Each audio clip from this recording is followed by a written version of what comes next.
Fair use. Fair use. But one final Rosicrucian emblem in the Library of Congress is worth noting. High up in the ceiling, in between two faunish-looking figures with serpents for legs, is what appears to be a traditional crucifixion. But behind the Christ-like figure on the cross is a black, double-headed phoenix.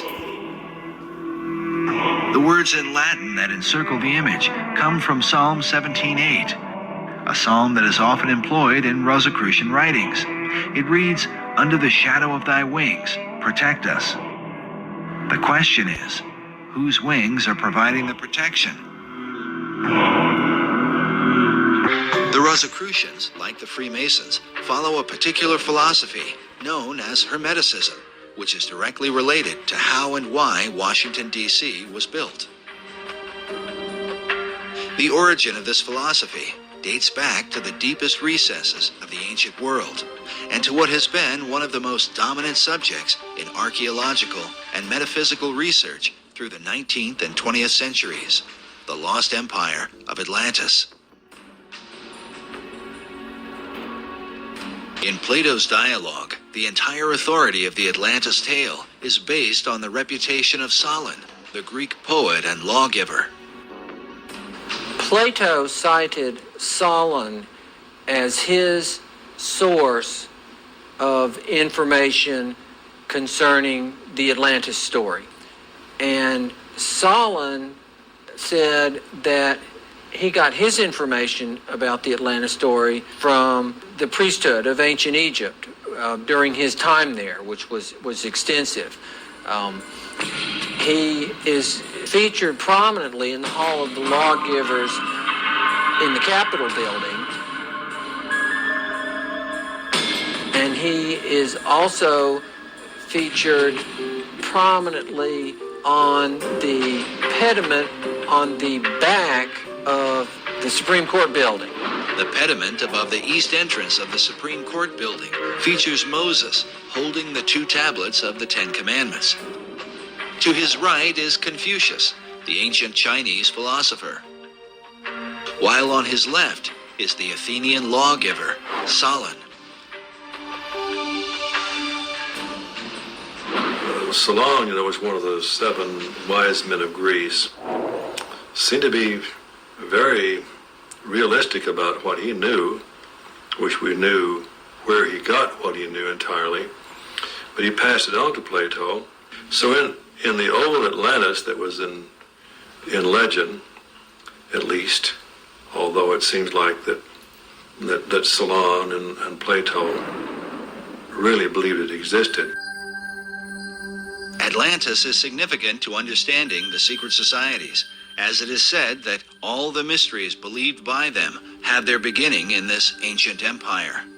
Well, it's this concept that there is ancient, mysterious, magical knowledge, which we initiates only can provide to you, and goes back to the time of Atlantis. All knowledge, the power to heal, the power to destroy, godlike powers hidden within secret societies. Fair use. Fair use. Fair use. Fair use.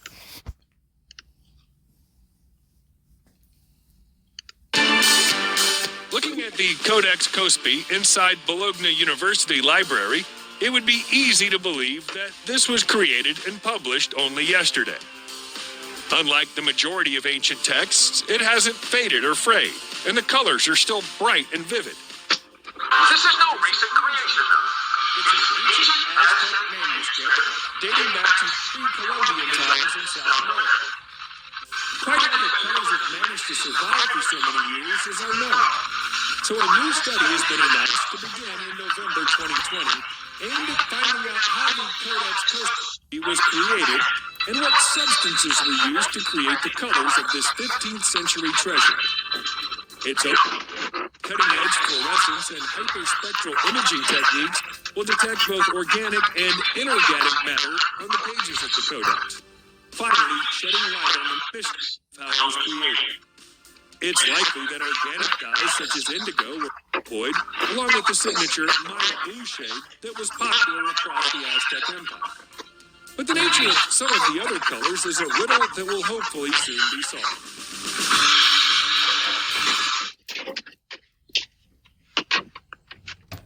Okay, so question number one becomes, why is a book relative to the history of America is being kept outside of America? Number two, if you watch this video, they try to show you people that have this yellow skin, but they don't try to show you, meaning the speed that the book's actually displayed. They don't try to show you the people with the brown skin, the red skin. And they don't try to show you these pale people right here either, these colorless people. And, throughout this little clip they show all these different pictures, except for this book. Remember, you're in the Americas. Remember, this is just supposed to be just some average American, right, broadcasting to you just, 12 mysterious recent finds. How is this a mysterious recent find? They've had this for some time. They know this is Central America? South America? And they're, it was only to pertain to South America. But, this is the game that you're playing when you are oppressed. You're not oppressed? How come this is being held on the other side of the world? If people on the other side of the world wanted to see this, why wouldn't they just get on a plane through tourism? This is your history being taken from you, put on display in other countries, and then you being told you're from a whole different place. From a slave trade that did not exist.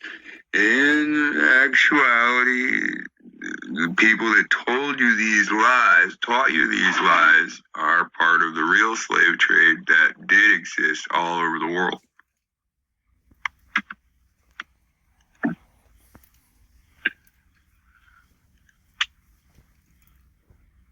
Which they still make money off of the truth.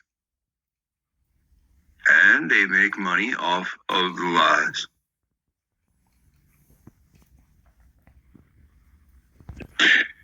You cannot be a slave in every part of the world during a worldwide slave trade and be the slave master.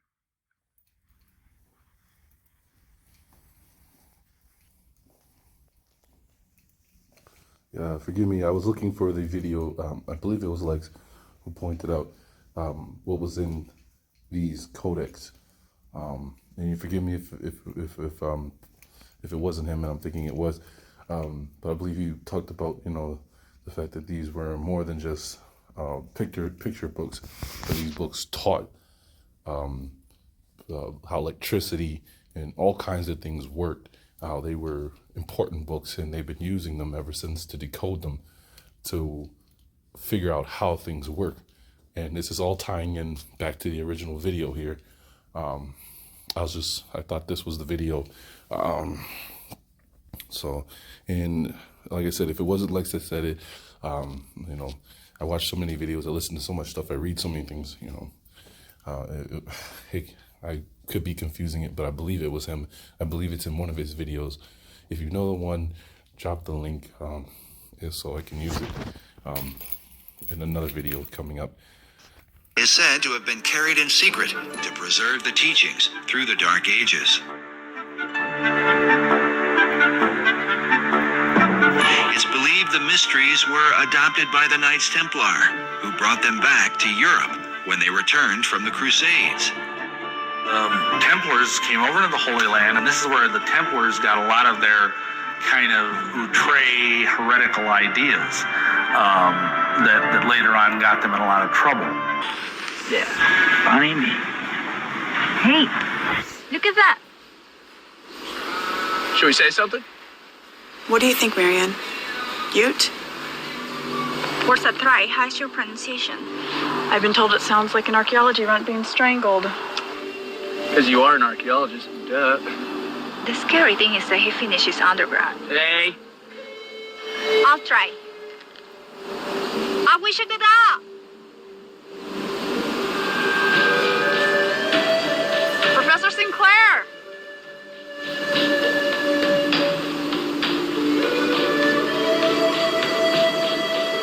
We do have permission to dig here, right? The professor takes care of all that. As far as I know, this is all state-owned property. Maybe he thinks it's his tribal lands. Let's just hope this doesn't get nasty.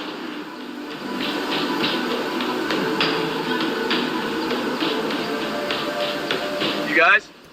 I think I've got some. You know what? I definitely have some. What is it? Rectangular, defined corners, 6 feet long, 4 feet wide, 4 feet deep. Professor Sinclair! Professor!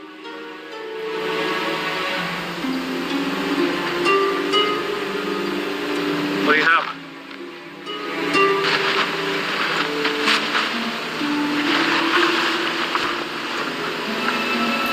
Get the shovels.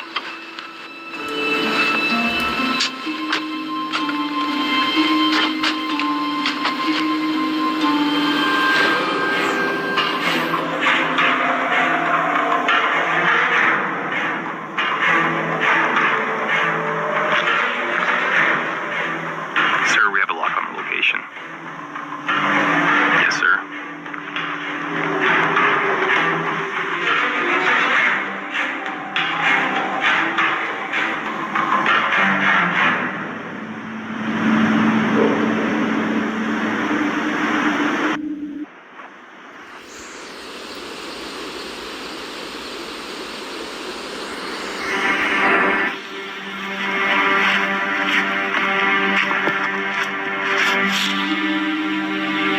This can't be.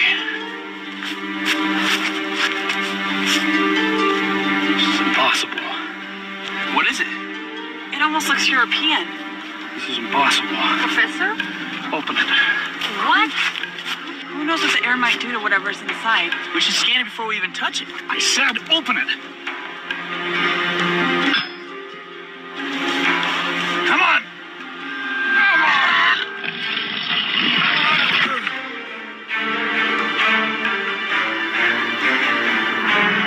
Whoa. Okay.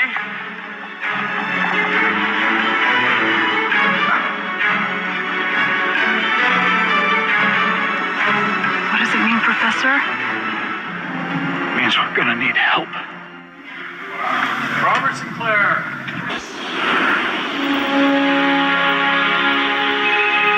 Hello? Hey, it's me. Don't hang up. I really need your help. What the hell do you want? Can't talk about it over the phone. I'm at a dig site near Four Corners. I could care less where you're at. Listen, I gotta go. It's a matter of life or death. Please. Okay. All right, how quickly can you get here? Tomorrow. I'll look for you in the morning. And one more thing. Be careful.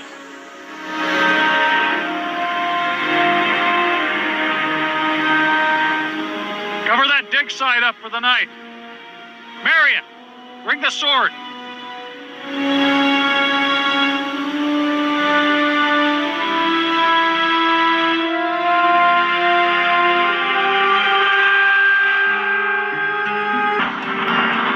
Why don't you tell me what you really want, Dad?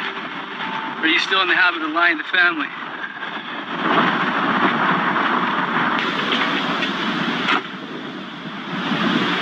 Who's that? Who's he think he is? Hey, everyone. I want you to meet Robert. He's going to be helping us out. So you two know each other? I helped her out with the thief problem that we had last night. What is he talking about? It's nothing, Professor. Tell me exactly what happened. Last night, this guy chased me to my room and he tried to steal the sword. sword. And Robert here said happened and well, Took care of him. Why didn't you tell me this? Professor, I just didn't want to worry about He it. was trying to steal the sword. Hey, did either of you notice anything that looked like a three-tiered purple cross? Purple Cross? What have you gotten yourself into, Dad? We've made an amazing discovery.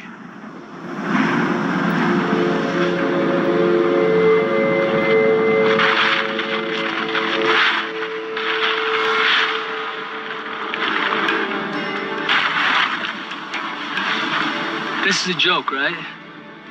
You guys planted this? You know, we've been doing this long enough to know when something's been planted. Plus, the soil would have been disturbed on the radar. This is genuine.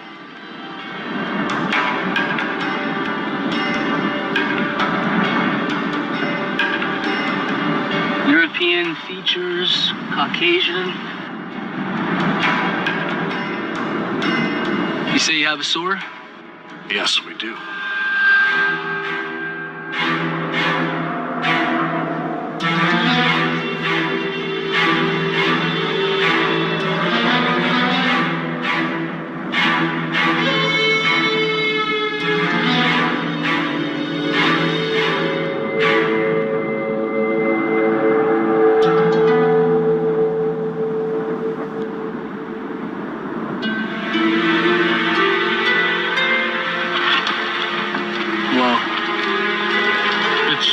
Sturdy. You don't have to be so gentle with it. She still has an edge. Well? Can't be what you think. It's too pristine. But what does your analysis tell you? Oak shot, type 18A, the most pristine I've ever seen. The date? Doesn't matter. It can't be what you want it to be. Robert, the date. It's impossible. Please, what is it? Look, based off the clothing and the armor and this, late 1200s, early 13, but it's clearly impossible. How can you be sure? I should have told you earlier, but Robert's a very accomplished pathologist and hoplologist. Who and what? It's pathology and hoplology. It's fairly new terms for a very exact type of science. Renee, any ideas?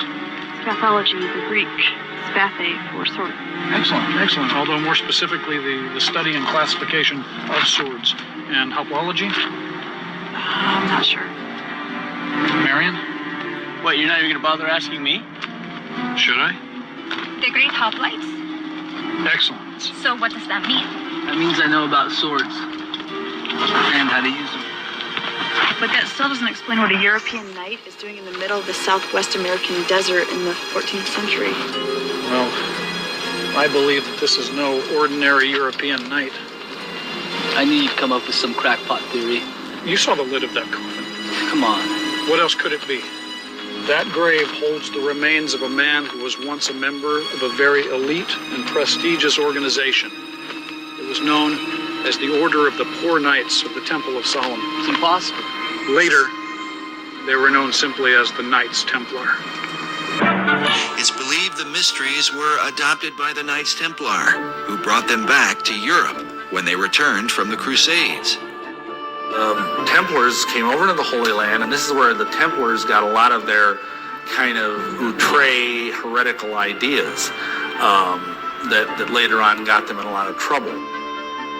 In England, the mysteries were adopted by men like Dr. John Dee, and later by Sir Francis Bacon. When Bacon sent his secret societies to the New World, the mysteries came with them. In short, the ancient mysteries represent the pagan beliefs of Rome, Greece, Babylon, and Egypt. And before that, it's said to Enoch, who was the great initiate and king of Atlantis. And it said all the teachings come from Enoch.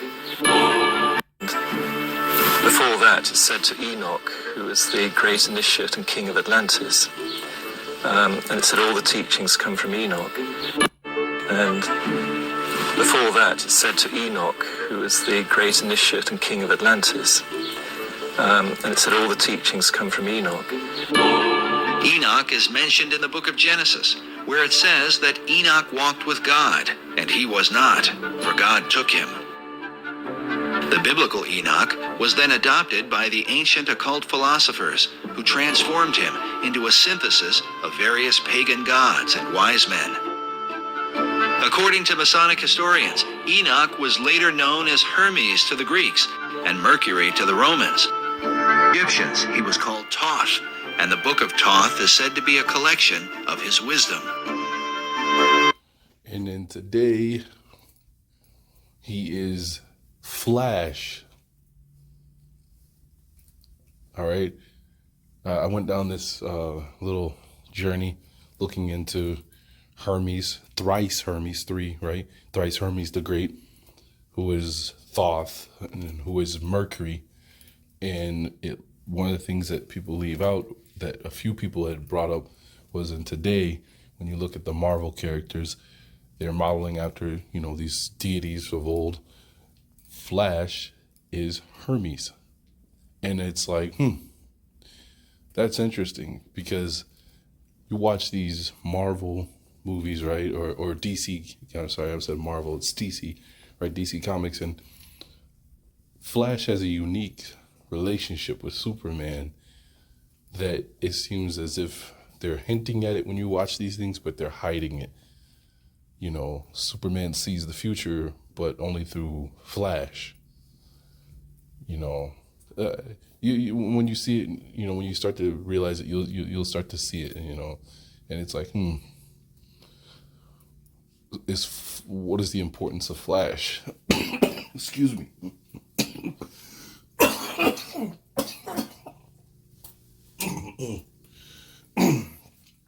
Sorry. And just one other thing, was it Cognito from X-Men?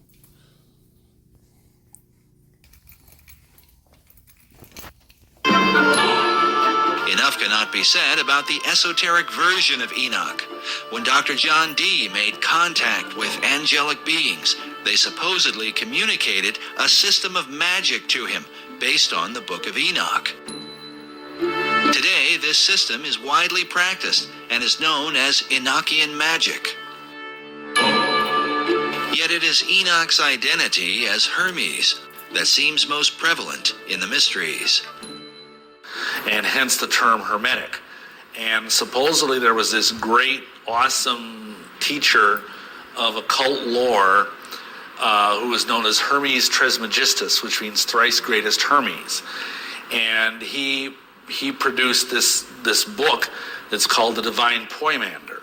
And this is kind of like, if you will, a Bible of ancient occult lore. It was Hermes who was said to be the first to discover the zodiac and invented the art of communicating knowledge to the world. More importantly, Hermes taught men the craft of building cities. In the Divine Poimander is revealed the Hermetic maxim, as above, so below, as pictured by this tarot card of a magician with one hand up and the other hand down. As above, so below, but after a different manner. And what that means is that in esoteric thought, in everything that is above is reflected down below. So, for example, a human being is a certain shape and form, but the universe itself is a giant version of the human body. And that everything that is down here has a supernal, macrocosmic, if you will, origin. And that's one of the essential concepts in the occult. The beginning of a continuous bas-relief frieze discovered by Mailer in Yucatan, which suggests to a remarkable degree the Atlantean cataclysm. The above photograph describes a pyramid and temple collapsing, a volcano in eruption and the land sinking. The figure in the water suggests destruction of life by drowning. Many escaped as symbolized by the figure in the boat. So, I just thought this was all interesting. If it was the case that Atlantis held the writings of Enoch after his return, and that those writings were saved and taken to the Americas, and these were the writings that were stolen from the Americas when the empires fell, and have been taken back to Europe and have been propped up in museums in some cases. In other cases, they're hidden away in colleges or private collections, still being interpreted to figure out how things work. And that's what's really advancing technology, or well, the advances that we now see after the barbarian dark ages.